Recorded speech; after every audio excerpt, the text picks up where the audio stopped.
You mentioned those new voting machines. They have caused problems across Metro Atlanta today. The technology replaces the paperless system that Georgia voters had been using since 2002.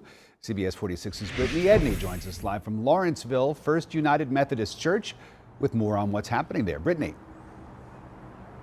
Well, Rick and Tracy, the weather certainly didn't help, but luckily just a few moments ago, the rain did stop. The sun's coming out just a little bit, still kind of maybe impacting voter turnout. We're not quite sure, but I can tell you it has been steady pretty much since earlier this afternoon here at this location, where at 4 p.m. at last count, 191 ballots were voted.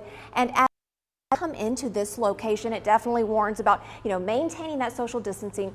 We're seeing a lot of voters who head into this way wearing their face mask. But let's take a look at the turnout as far as lines and how long you're going to wait. What times are, it's very short at this location. It's just a handful of voters. That's very different from what Metro Atlanta saw earlier this morning.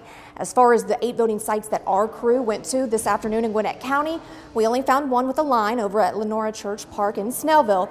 But election officials say polling sites across Metro Atlanta experienced problems with getting voting machines late and also having some of their volunteers not knowing how to use that new technology and understanding how to operate it. So that caused some delays.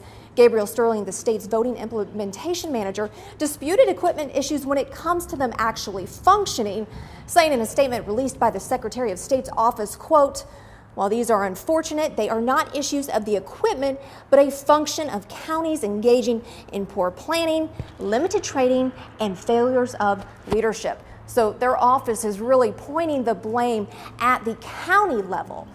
Coming up in the next hour, though, we're going to hear more from voters as far as who they are pointing at when it comes to responsibility for some of those hiccups from early morning voting. Reporting live in Gwinnett County, I'm Brittany Edney, CBS 46 News. Brittany, thank you. Well,